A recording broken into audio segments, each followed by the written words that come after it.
Ce soir, on va tranquillement discuter, passer du bon temps ensemble.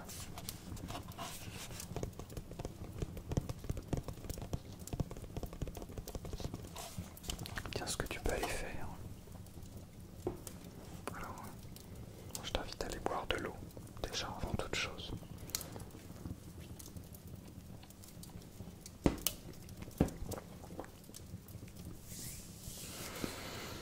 Voilà.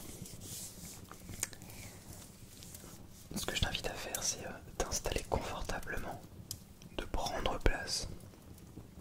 Tu mets ton petit plaid, ta petite couverture, tu te mets emmitouflé dans ta couverture.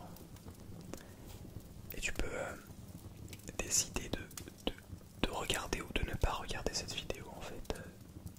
Dans les deux cas, c'est parfait.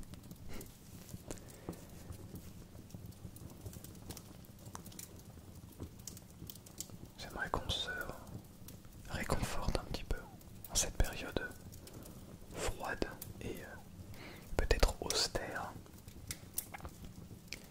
Je crois que on voit tous cette période différemment en fonction de nos années. Je me souviens quand j'étais plus petit,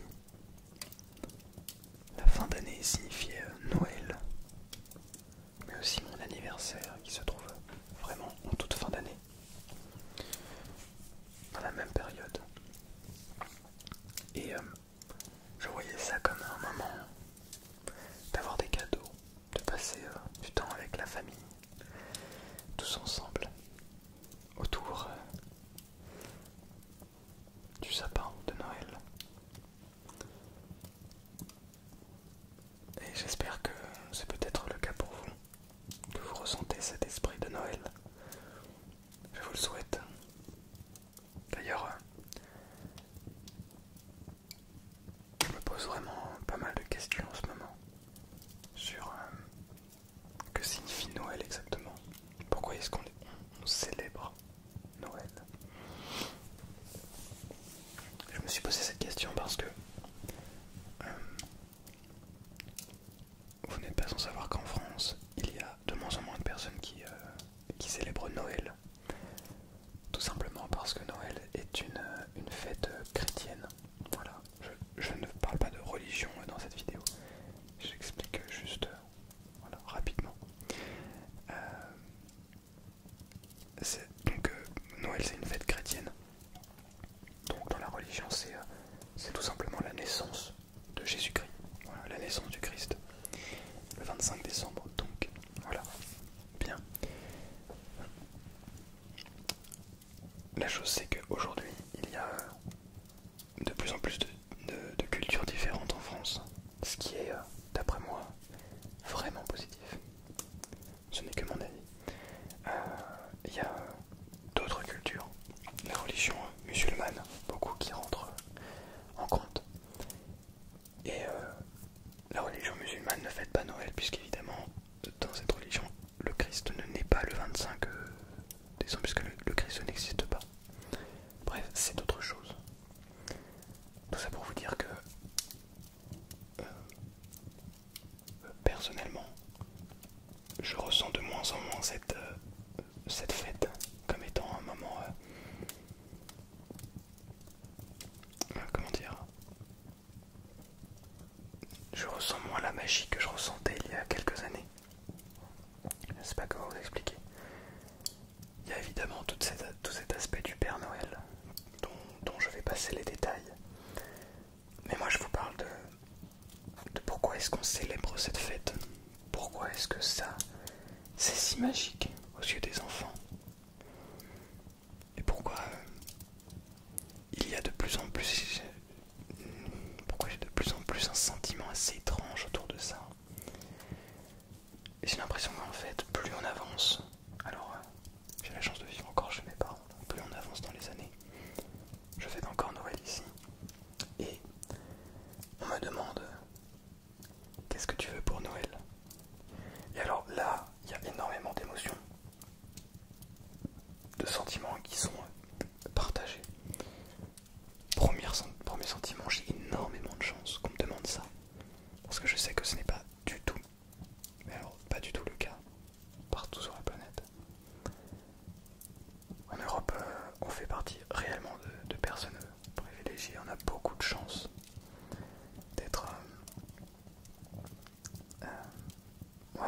célébrer des fêtes comme ça, de se faire des cadeaux, d'avoir des moyens financiers pour se faire des cadeaux, en sachant, et voilà mon deuxième point, en sachant qu'on a déjà énormément. C'est-à-dire que quand on me demande qu'est-ce que tu veux pour Noël, la réalité c'est que plus le temps et les années passent, moins je sais quoi répondre. C'est pas parce que j'ai pas envie de consommer. J'ai envie de consommer comme tous les autres êtres humains sur la planète. Mais j'ai déjà tellement de choses. Vous avez pas idée. Je croyais que ça tournait pas. Pardon. Alors je sais bien qu'il y a encore beaucoup de monde qui ont bien plus que moi, évidemment. Je ne possède pas un nombre d'objets stratosphériques non plus, faut pas déconner. Mais en fait, j'ai déjà largement ce qu'il faut, ce qui est nécessaire. Et je sais que les avis divergent énormément. Autour de moi, j'ai entendu beaucoup de personnes tenir des propos différents, bien différents. Quelqu'un m'a dit, mais demande, vas-y, on te demande de consommer, fais le capitaliste. Demande des choses. De toute façon, même si tu demandes rien, on va t'offrir quelque chose.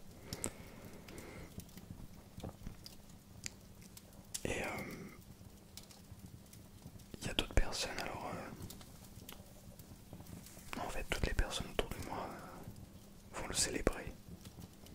Alors pour d'autres personnes il y aura peut-être moins de cadeaux, mais bref, en tout cas cette image dans ma tête est en train de devenir un petit peu floue. Je sais pas si je suis très clair, je pense que je suis pas très clair, mais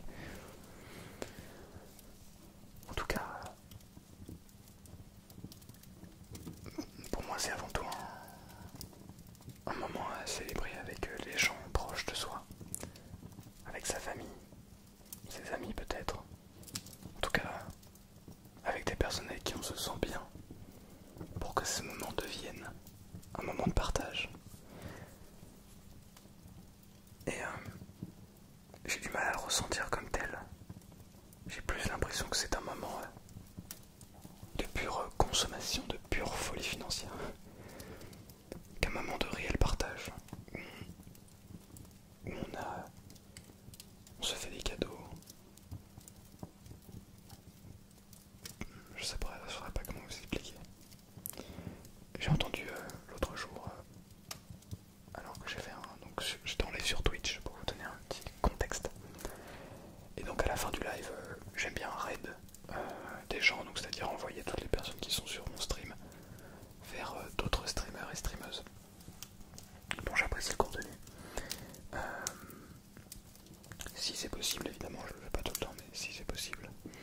Donc j'avais envoyé les personnes qui me suivaient, qui me regardaient sur le live de Roxana SMR. J'étais tombé sur un moment où elle a sorti quelque chose. Alors je pourrais plus vous redire les mots exacts, mais elle disait que selon elle, avoir une liste toute faite, c'était pas quelque chose qu'elle soutenait. Elle préférait qu'un cadeau à Noël soit une surprise et qu'on ne s'y attende pas, et que elle préférait elle offrir quelque chose, non pas parce que la personne le demande, mais plutôt quelque chose dont la personne a parlé pendant l'année et dont elle se souvenait et qu'elle pourrait offrir à la fin de cette année. Et j'ai trouvé cette remarque incroyable parce que alors moi c'est ce que j'essaie de faire, offrir des cadeaux, voilà, des trucs dont on parle. Par exemple mon frère avait besoin d'un gros bol pour manger des nouilles l'année dernière, donc il en avait parlé pendant l'année, etc. Et j'avais trouvé ça en faisant des magasins, j'avais trouvé un gros bol. Alors je crois qu'il l'utilise encore aujourd'hui, beaucoup. Donc et c'est ce genre de choses qui font que je crois que c'est plutôt ça en fait l'esprit que veut apporter Noël. En vrai, je me pose peut-être beaucoup trop de questions, mais je me demande, est-ce que si Jésus-Christ eût existé, je suis pas en train de parler religion encore une fois, mais si le personnage qui est décrit dans la Bible avait existé, est-ce qu'il aurait voulu prétexter sa naissance comme étant un moment où un moment de surconsommation, un moment ultra inégalitaire sur la planète, où les gens qui ont beaucoup ont encore plus, et les gens qui ont peu n'ont rien, n'est rien. Voilà, je me pose ce genre de questions. Bon, évidemment, je ne suis pas en train de vous cacher cette fin de Noël, mais je crois que c'est important, surtout dans ces temps qui changent beaucoup. En ce moment, vous n'êtes pas sans le savoir, beaucoup de choses changent, beaucoup de choses évoluent. La société évolue énormément, le monde dans lequel on vit évolue beaucoup plus vite qu'il n'a évolué dans toute l'histoire de l'humanité. Parce que, pour plein de raisons, mais en tout cas le monde évolue hyper vite depuis la fin des guerres, donc ça fait 80 ans quoi. Des guerres mondiales, je dis pas qu'il n'y a plus de guerre dans le monde, bref. Mais je crois que tout ça, c'est important déjà d'en prendre conscience, premièrement, de le concevoir, et de vivre avec, de l'accepter, et d'avancer, et de se poser les bonnes questions. Et moi, c'est là-dedans que je vois une lueur d'espoir. Je me pose pas la question de savoir de quoi sera fait demain, qu'est-ce qu'on fera demain. Je sais pas comment vous expliquer. Je suis pas en train de me dire oh, mais demain ça va être une catastrophe, il va y avoir ça et stresser pour ça. Non. Sur quoi est-ce que j'ai la main mise? Sur quoi est-ce que je peux agir? Où est-ce que comment dire? De quoi est-ce que je peux prendre conscience? Comment est-ce que je peux faire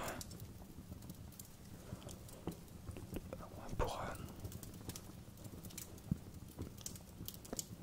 me sentir mieux,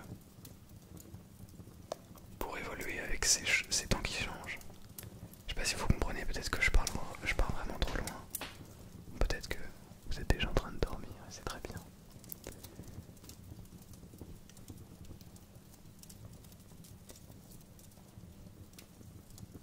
Oh, les cloches de l'église. J'ai l'impression qu'on parle que de religion ici.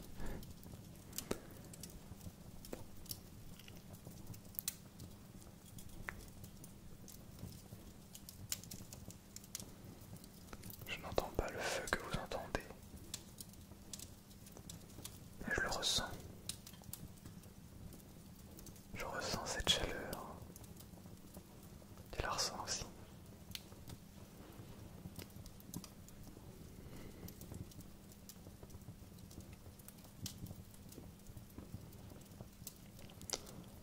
Je crois que cette chaleur, on doit l'avoir au fond de notre cœur. Pas physiquement. On n'est pas obligé d'avoir cette chaleur physiquement. Tant qu'on l'a au fond de notre cœur.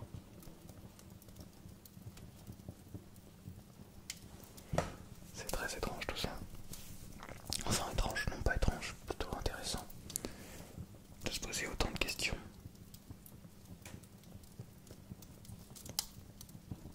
J'ai personnellement, et peut-être que vous l'avez aussi, ce privilège de pouvoir me poser des questions, de pouvoir être à un tel niveau, comment dire, dans l'échelle de mes besoins. C'est-à-dire que je remplis la plupart de mes besoins fondamentaux, que j'essaie de réfléchir beaucoup plus loin.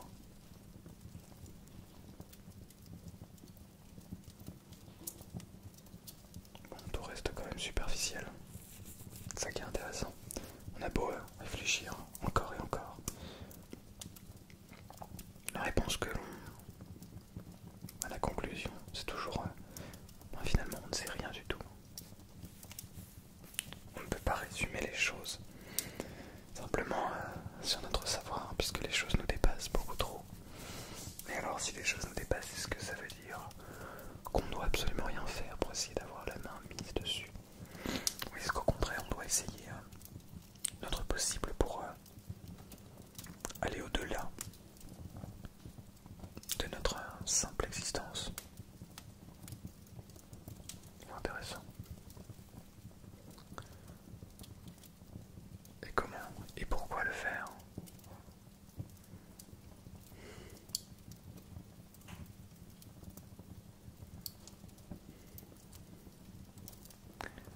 bête, c'est que parfois on oublie cette chance.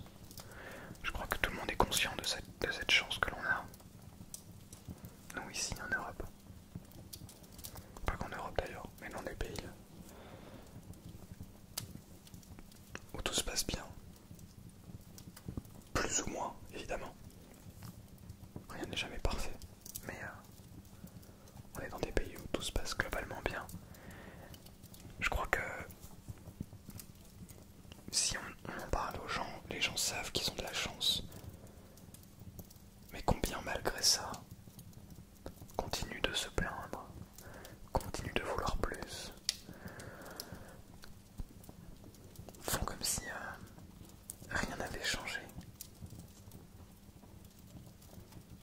Ah, là je pense à le long métrage. Oh, le long métrage, le documentaire de Inoxtag. Je pense à ça là. Inès, donc c'est, je crois qu'il s'appelle Inès. C'est un gars qui a le même âge que moi. On a le même âge exactement. Je sais plus, il doit être plutôt de milieu d'année, mais bref, en tout cas on a le même âge, on est de la même année scolaire, donc on a passé tous les deux le bac en distanciel. Et plein d'autres choses comme ça, bref. Et ben, comment dire,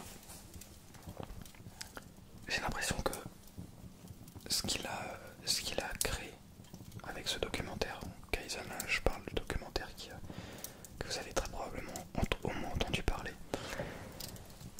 Je me questionne sur l'authenticité du message. Est-ce que ça va vraiment être compris par tout le monde? Est-ce que ça va vraiment faire remuer les choses? Ou est-ce qu'au contraire ça changera pas grand chose pour la plupart des gens? Je pense que ça changera pas grand chose pour la plupart des gens. Honnêtement. Est-ce que ça changera quelque chose pour lui? Est-ce qu'il va vraiment changer sa manière de faire, sa manière d'être? Ou est-ce qu'au contraire il va continuer comme avant? Juste changer pendant quelques mois? Je ne sais pas. Est-ce qu'on fait les choses sincèrement ou pour un résultat?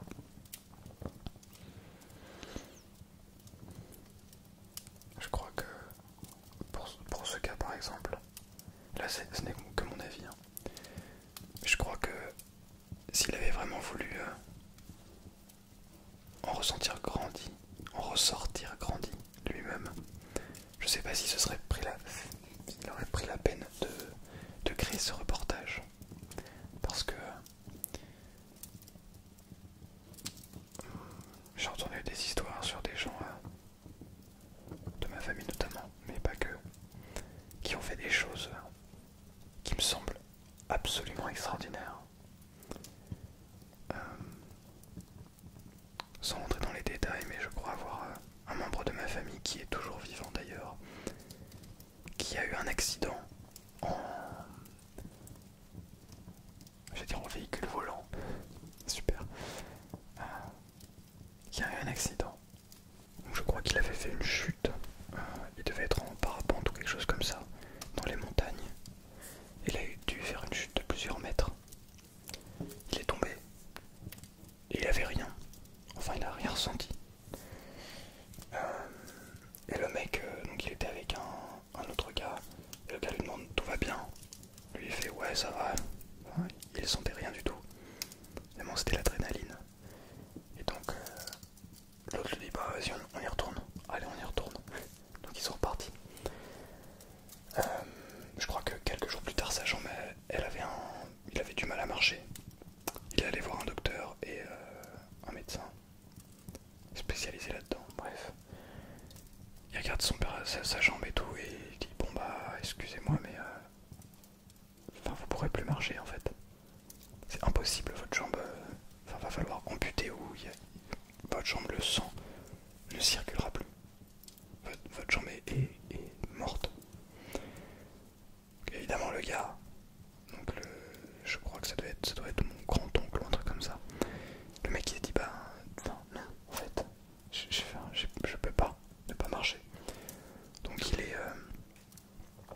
il allait voir un spécialiste, le mec, le grand spécialiste de France, je crois. Genre le mec, bref, grand spécialiste. Il allait le voir, le mec le sculpte et tout, et il lui dit ben, vous pourrez plus marcher quoi.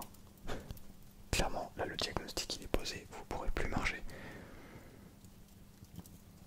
Le gars s'énerve. Mon grand-oncle donc s'énerve. Il fait je veux pas entendre ça en fait. Vous me dites pas ça. C'est pas possible. Donc le médecin le met dehors parce que le mec commence à faire une crise, bref. Donc mon grand-oncle il refuse. Il refuse mentalement. Il refuse que sa jambe ne fonctionne plus. Il se met à marcher tous les jours. Et je crois que ça doit durer peut-être 2 ans, quelque chose comme ça. Il marche. Je saurais pas dire ce qu'il fait exactement. Mais il fait quelque chose. Il s'active. Il se laisse pas faire. Et au bout de 2 ans ou un an ou deux, quelque chose comme ça, il retourne voir donc son médecin, alors pas le grand spécialiste mais un autre médecin je crois, qui lui dit, enfin qui regarde et tout, et elle fait what?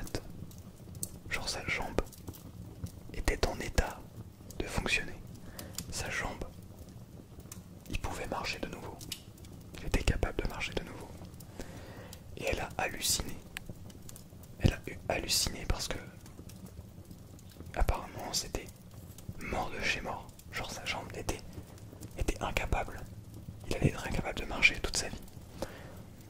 Et donc le gars, ben, évidemment, aujourd'hui je crois qu'il marche très bien. Il a plus de problème avec sa jambe et il allait retourner voir le spécialiste et voilà, il était très fier de lui.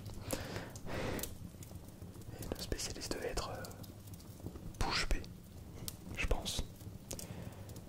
Donc voilà, je trouvais cette histoire incroyable.